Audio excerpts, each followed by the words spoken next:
Well, hey everybody, good to see you. My name is Lisa Edmonds and welcome to At This Age. Unfortunately, my co-host Hope LaMonica isn't with me today. Hopefully here in the very near future, we'll be able to be in the same room, be able to dialogue and have these great conversations together. I hope this video finds you well. I hope you're doing okay. I hope you're managing this season okay. You know, it seems like we have been in this COVID season forever. We turned around 1 minute, March was taking 3 months to get through, and then we opened our eyes and it was October.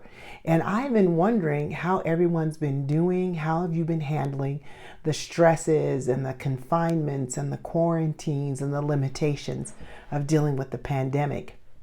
Well, I have to tell you, it has not been easy.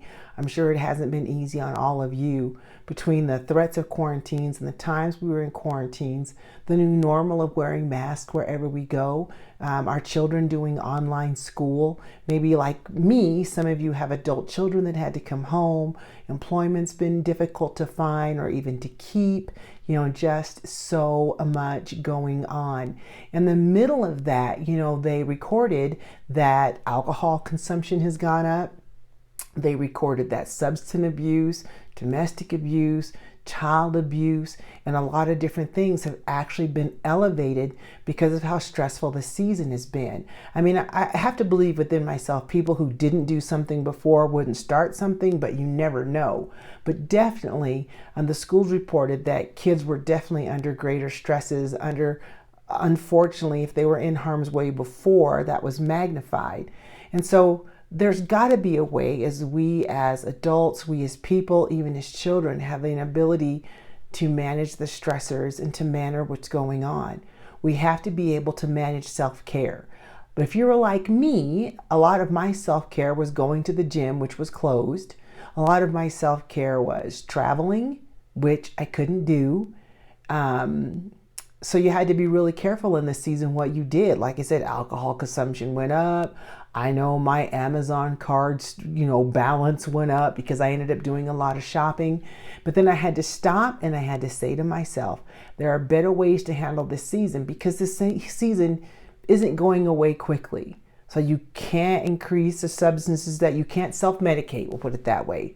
That's not a good way to do things. You can't, you're going to be twice as much in debt if shopping is your go-to. So I want you guys to kind of mention in the comments how you've been able, or if you've been able, to manage self-care, because I have found that that has been the most important thing for me in this season, is either to make it a point to find moments of connecting or to find moments of quiet and silence and solitude.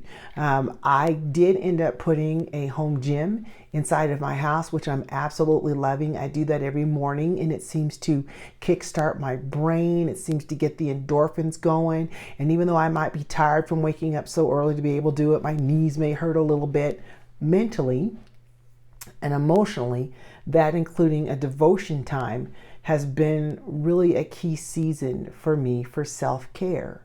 So what are you doing? Put in those in the comments if you've been able to manage self-care and what you're doing for that. And if you haven't been able to do anything, I strongly encourage you to. Like, it took months, for the salons to go back. But one thing I did for myself, it's the one thing I think I keep doing, is I get my nails done, just to sit there for that hour, have somebody pamper me once, maybe twice a month. I can walk out of there feeling pretty, feeling good, feeling presentable. That's something that I would do. What are you doing? Is it taking baths, or is it, are you physical exercise? Is it meditation? Is it something that you're doing with your family, with your kids, with your spouse? What are you doing to kind of promote self-care? I had a friend of mine who, she bought this massage brush. And when things would just get really heavy, she would just brush her hair, just kind of go in and nurture herself and do that. I had another friend that had a massager, like for her back or for her shoulders, or she would, just certain things where you would stop and say, hey, I'm going to manage this self-care.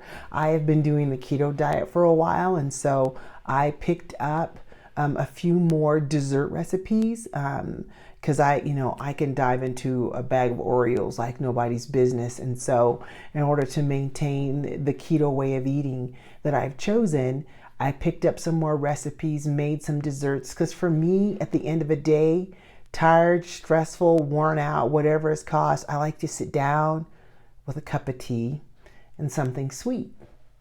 So it sounds like I'm self-caring a lot, right? I've kind of had to do that. There's just, holding your own. There might be different ways that might be a different way of ministering to you today. Like I exercise every day, but sometimes like on Wednesdays and Sundays, it's not exercising that makes me feel good. It's sleeping in. Even if I'm not technically asleep, I'm just kind of laying there, chilling out, slowly letting my brain engage the day. Maybe you're doing that.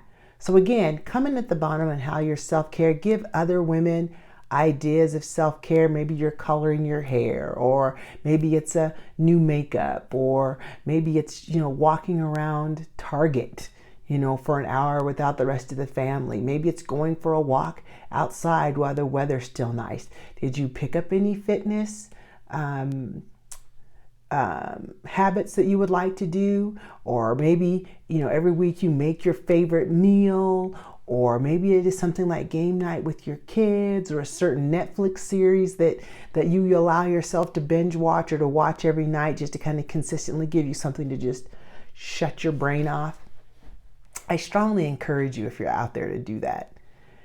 Like, a lot of things have changed for me in this COVID season, and I've had to find just a lot of different ways to de-stress at the end of the day that are healthy, that can be easily maintained, that are not harmful toward myself or toward somebody else. So what are you doing? What are you liking to do? Do you have something unusual that you do? Some people learn to meditate. I have a girlfriend of mine, she's like, man, literally in the bathroom in the morning, taking the time just to floss. I was like, really, floss? She goes, yeah. I mean, I usually rush through it as part of my thing, but she's like, nope, just tooth by tooth. Just sit there, brush my teeth, floss, listen to music, just kind of take my time in the morning. So let me know what that is. But I just wanted to tell you, just wanted to strongly encourage you to have something, to do something. Like, we really don't have any idea when all of this is going to lessen or subside. And so we have to be healthier people. What I strongly encourage you not to do is to overrun on social media. I just stay mad. I just stay mad when I'm on social media. That has not been a healthy outlet. I've tried to make it a point that every week, I have an iPhone, and if you have an iPhone or any other smartphone, it will tell you how long you've been on your phone. And so at the end of the day, I'll say, hey, this is my average. I'm going to bring that down. I'm going to spend less time on that. Maybe spend more time. If I'm going to be on my phone, let's watch funny videos, cute videos. Blacklabs.com is like fantastic, like the cutest puppies you've ever seen. Sometimes it's great just to watch puppies.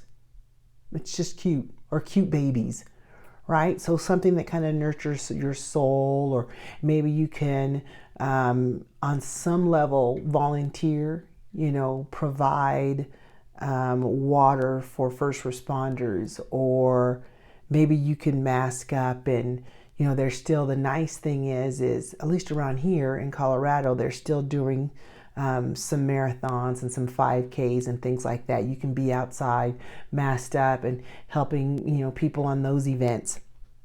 So maybe you're learning some volunteerism, maybe you're at home making masks for other people, or maybe you're doing a GoFundMe for someone locally, or maybe, what I think is really great is everybody's been doing these like drive-by birthday celebrations. Man, even if you don't know the kid, get in your car, get a couple balloons and celebrate somebody's kid in the neighborhood. Just loving your neighbor is like a big deal. Like, help out when you can help out. Somebody's dog gets loose, catch their dog, deliver it back. You've done your fantastic good deed for the day, and hopefully feels good and feels like, there's always, you can never go wrong with helping somebody else. And that old saying that it's better to give than to receive? It really is. So if you have found a way that maybe you can give to somebody else, that actually can help nurture your soul too. So I just wanted to encourage you guys in that. Leave your nurturing stories in the comments below. Like, share this page. You'll be seeing more of it soon, and hopefully in the very, very near future, it'll be with my buddy Hope. Bless you guys. Have a good day.